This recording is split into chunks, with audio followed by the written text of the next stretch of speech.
But we have this breaking news coming out of the State Department, and I'll tell you the first and the weirdest thing. Nobody's written about this. We were sitting here waiting all day. There's a big announcement. Mike Pompeo said executive action was coming later today. It was going to be big news.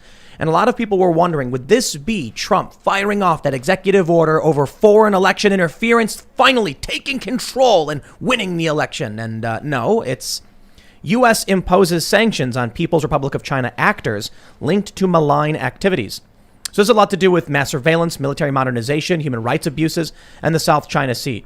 And it's about sanctions against specific members of the Chinese Communist Party, who, of course, the State Department, Trump's administration have been railing against a whole lot. So it's not what a lot of Trump supporters were crossing their fingers for, but it is still pretty significant action. From the latest actions we've seen from the U.S. government, one of the biggest impacts that I can say will hit you is that when you go to Best Buy and you want to get that fancy little gimbal to film things with, or you want a drone, you ain't going to get it. U.S. government adds DJI to commerce blacklist over ties to the Chinese government. American companies will be forbidden from exporting technology to the drone maker. So perhaps we can still end up getting it here. It doesn't seem like it'd be likely. I don't know. What do you guys know about this? What's going on with the DJI thing? I think it's generally they've been added to this blacklist. That means that U.S. companies can't export technology to them. So they can still send it here then? Yeah, I think Huawei can still, for example, sell phones in the U.S., but they just can't, buy U.S. semiconductor chips. That's kind of weird because it wasn't like part of the reason why we weren't buying technology from China is because they're putting secret stuff in it to spy on us. Mm-hmm. Yeah. I mean, yes. Okay. All right. But I think legally this Commerce Department entity list is only can prevent U.S. companies from exporting things or from selling technology to them. Right. Yeah. So. But you're allowed to buy whatever you want, I guess. Yeah. So. I think it's about time we ramped up. This is just my opinion. Maybe you guys are the experts. Maybe we should sanction China to an absolutely absurd degree across the board until they end what they're doing to the Uyghur Muslims.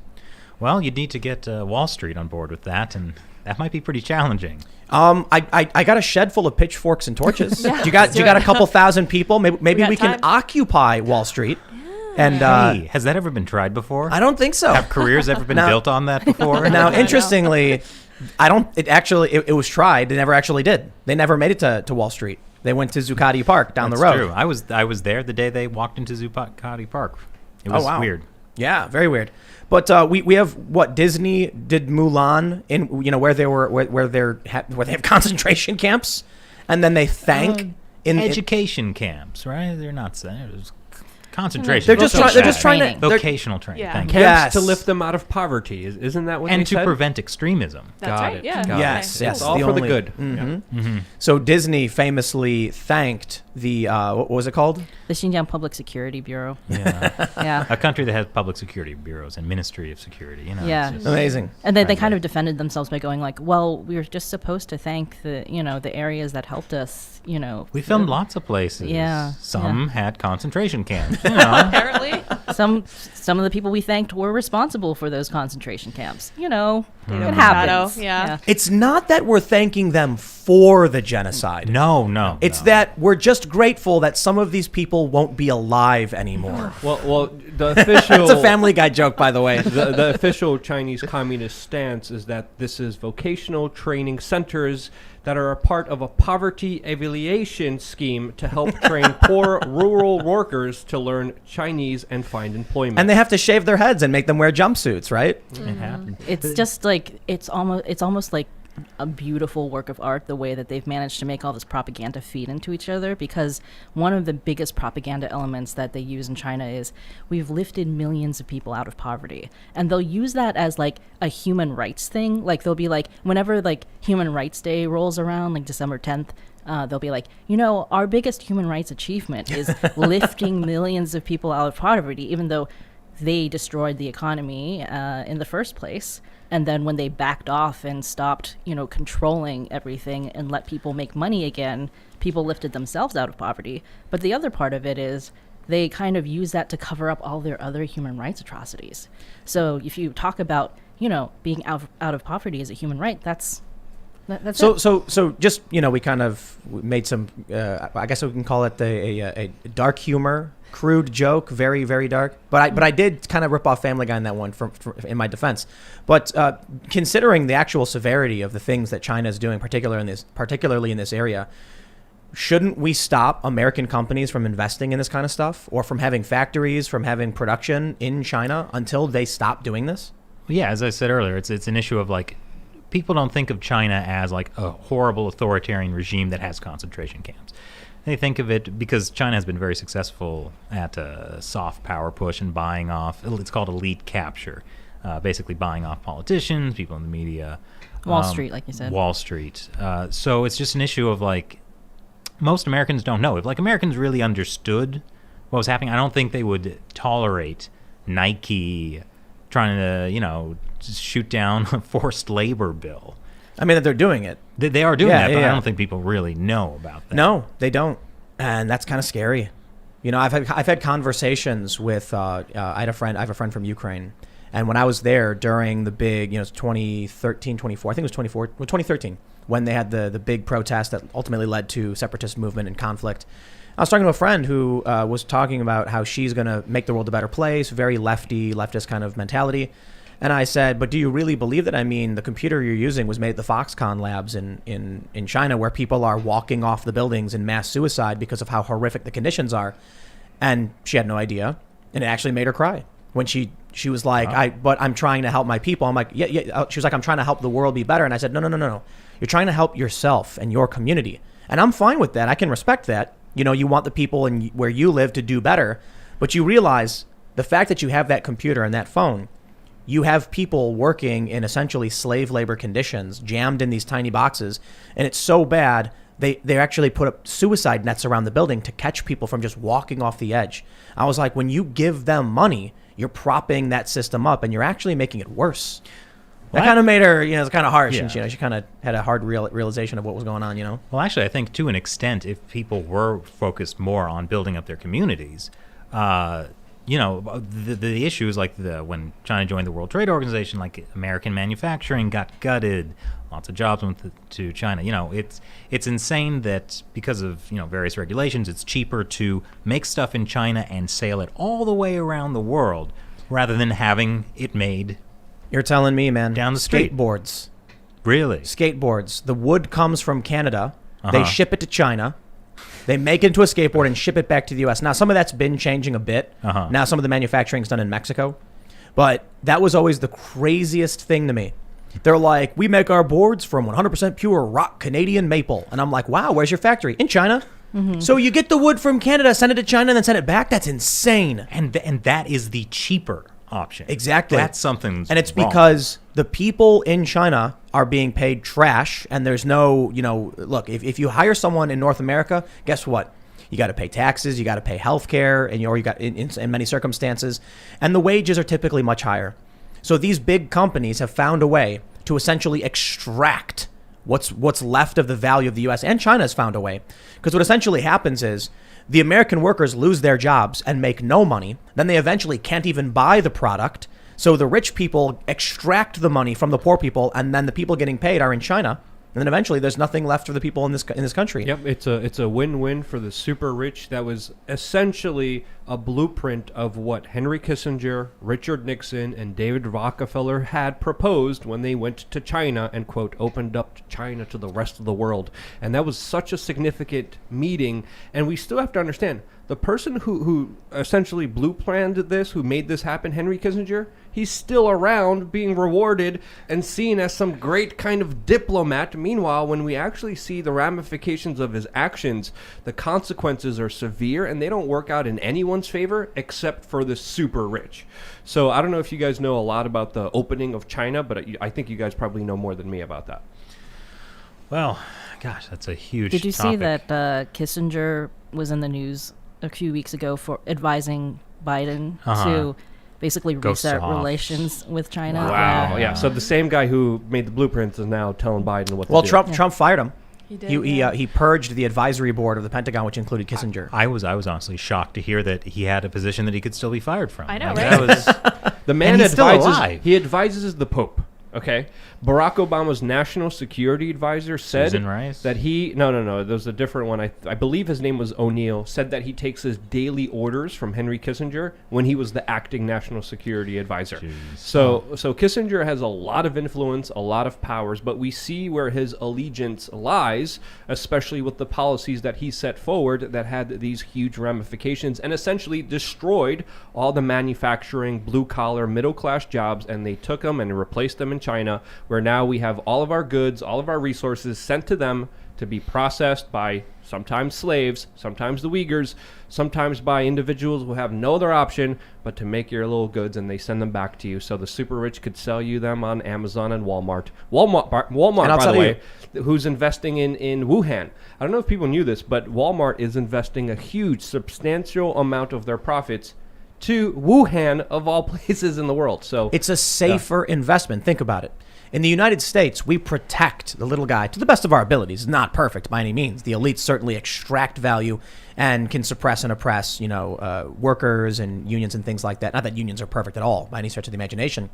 But with investment into China, you know that if your company is successful, the Chinese Communist Party will put the boot down on anyone who dares oppose you. So you think about the risks in the United States, labor laws, healthcare. Ugh, why should we have to worry about the little people? The elites in this country have found a way to extract the value, partly by sending things to be manufactured for dirt wages in China.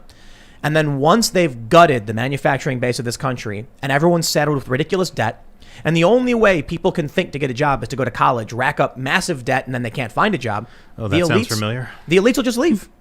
These are people with tons of money. They've probably got money in Panama or wherever they were storing it, Cayman Islands or whatever. And they can easily just be like, well, we've extracted all that we can out of this country. It's nothing left but a withered husk. Time to go to China. Invest in the real estate or the companies there, and then you have protections based on the authoritarianism of that nation. They're kind of screwing themselves, though. Really? I do have to say that, because they believe the Chinese Communist Party will not screw them. And That's it's right. completely, so many people have been screwed going into China. These businesses, tech companies. Famously, a few years ago, there was a U.S. wind turbine manufacturer who made the wind turbines for wind power. And they found out that their Chinese joint venture partner, because legally you must have a Chinese company work with you when you go into China. You cannot go in by yourself. Cells. You have to have, if you have more than 50 employees in China, you must have a Chinese Communist Party branch within Wow. your company. This is law. wow. And then they found out that their partner was basically replacing all of that. They had stolen their property, intellectual property, and had replaced the stuff in their wind turbines with their knockoff version. Wow. And they that's basically amazing. were able to take away all of their business. And this is not like an isolated incident. It happened to Segway. Yeah. There was a Chinese knockoff Segway that stole their technology, got so much bigger, and then they bought Segway. Wow. Wow. They And then nobody talks about it because you don't want to admit that this happened to you. So then these companies go in, they get screwed. Then the pharma companies go in, they get screwed. Hollywood goes in, they get Wasn't screwed. Google supposed to go into China? Weren't they making a They special were in there for a while. Chinese Google search engine, which they scrapped? And aren't they still working on artificial intelligence with the Chinese government? What's the Yeah, story yeah. with that? Well, so what happened with back in 2000, was it 7, 8, 9? Google was in China for a while, and they were trying to kind of work within the system, censor some stuff. But then they hacked Gmail and got the information of a bunch of Chinese citizens, and then they were to their credit at the time, we're uncensoring our search, kick us out of China.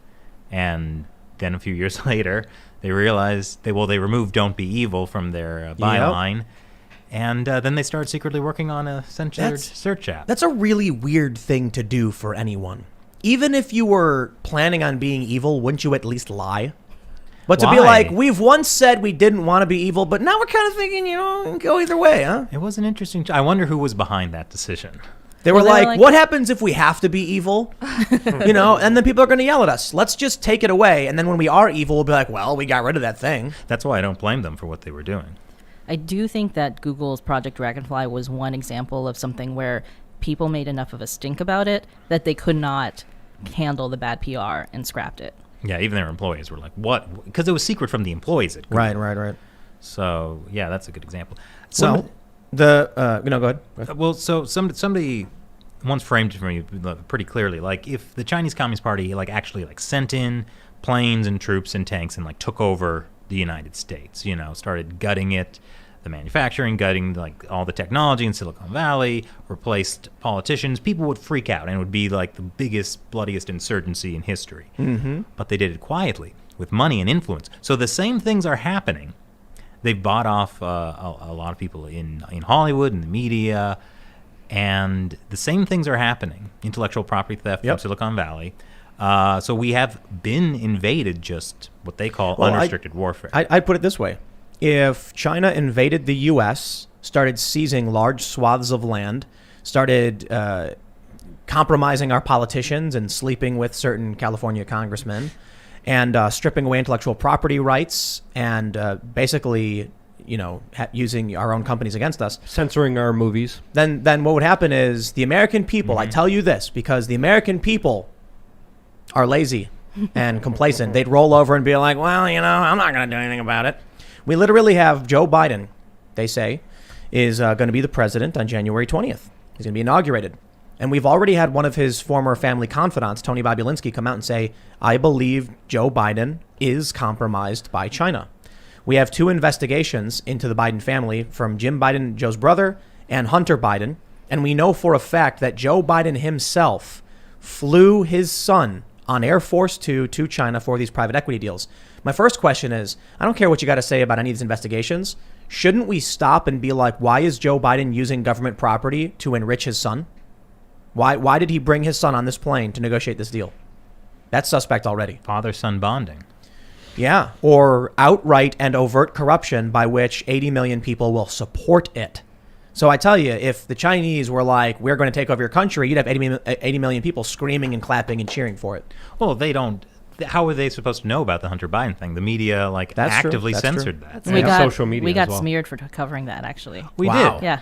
That it was that it was far-right Russian disinformation. Yeah. That's right. That was Despite line. the criminal investigation that is actually going on. And despite- we yeah. knew about it. Yeah. And despite the email that happened in 2017 with Hunter Biden asking a very famous Chinese energy tycoon best wishes for the holidays and asking him for $10 million. Or where he said, we're trying to get a room for, we're trying to get an office for everybody, including this, Chinese company as well as Joe and whatever. They were office mates, I suppose.